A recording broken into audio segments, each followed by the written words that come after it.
5 focus gum.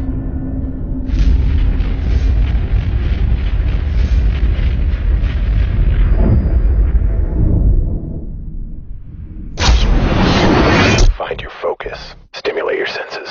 What do big hospitals and big mining companies have in common? In coal country, hundreds of miners who say they are suffering from debilitating lung disease say they are not getting the financial support they are owed. And a year-long ABC News investigation shows some of the coal companies' most important allies in fighting the miners are prominent doctors from a world-renowned hospital. ABC's Brian Ross for Nightline investigates.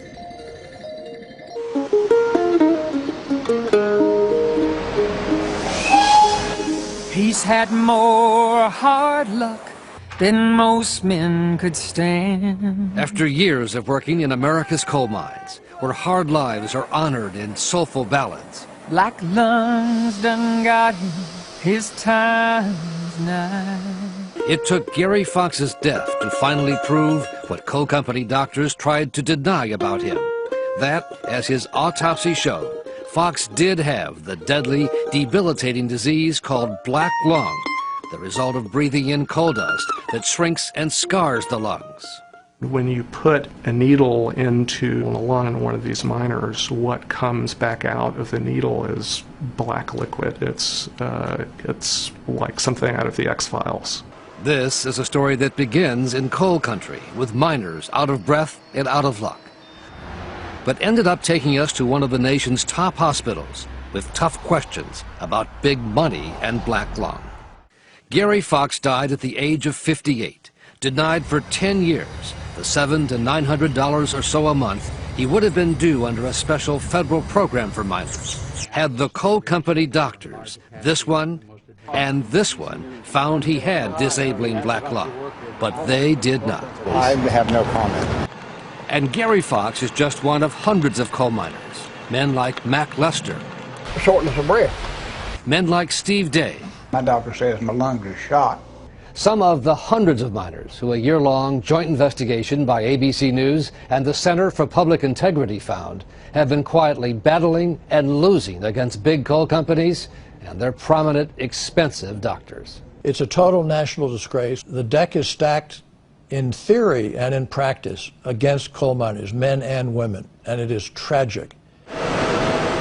Black lung remains the scourge of coal country, yet big coal companies have been able to avoid paying millions of dollars in black lung benefits to ailing miners, thanks largely to their doctors, says West Virginia Senator Jay Rockefeller. You can hardly do anything but just cry with rage, with sadness. In the case of the late Gary Fox, one of the first doctors the coal company asked to review his records was Dr. Gregory Fino, a lung specialist from Pittsburgh, who certainly stands out in Appalachia in his red Porsche. Several judges have described Dr. Fino as hostile to the black lung program and biased in his findings. Dr. Fino's finding on Gary Fox, black lung not present. Dr. Fino, good morning. I'm Brian Ross from ABC News. We've been trying to get a hold of you to ask about your work with the coal miners for the coal companies. I have no comment. When we caught up with Dr. Fino, he told us he is not biased and finds disabling black lung in miners about 12% of the time, meaning most of the time he does not.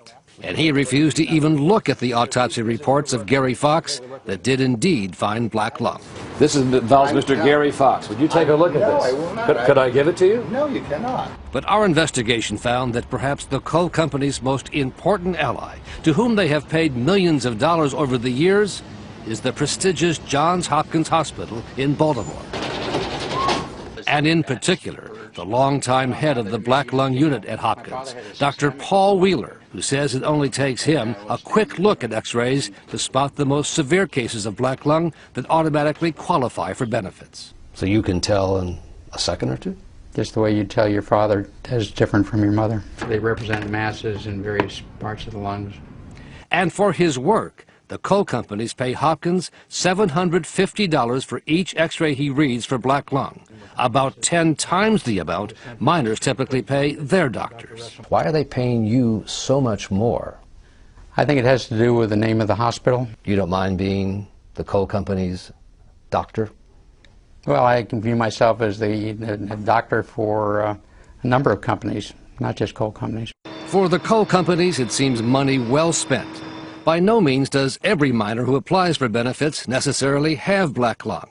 But of available records from the last 13 years, examined by ABC News and the Center for Public Integrity, we found that of some 1,573 cases, Dr. Wheeler never found a single case of severe black lung in any coal miner. Not one.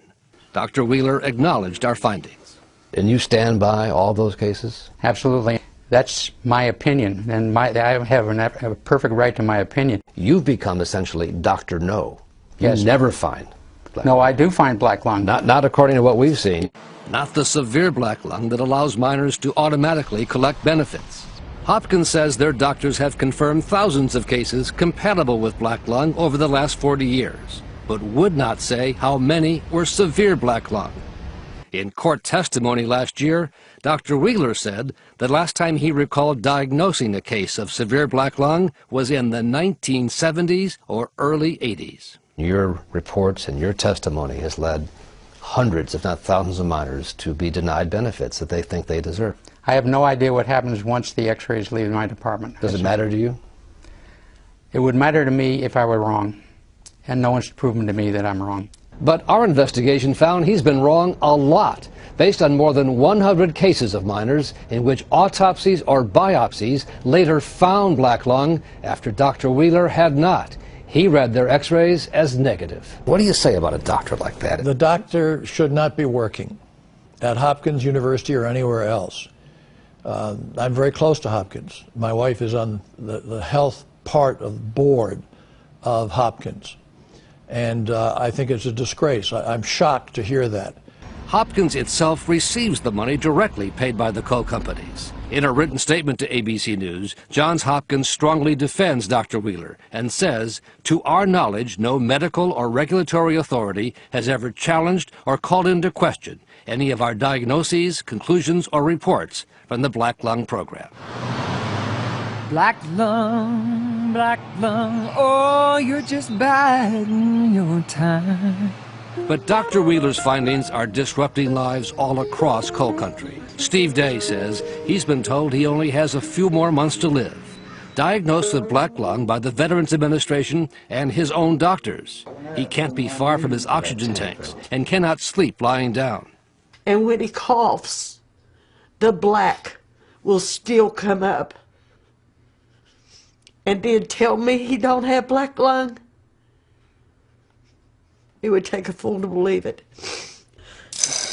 Yet in 2005, the coal company appealed, and Dr. Wheeler at Hopkins said Day's x-rays did not show the disabling form of black lung.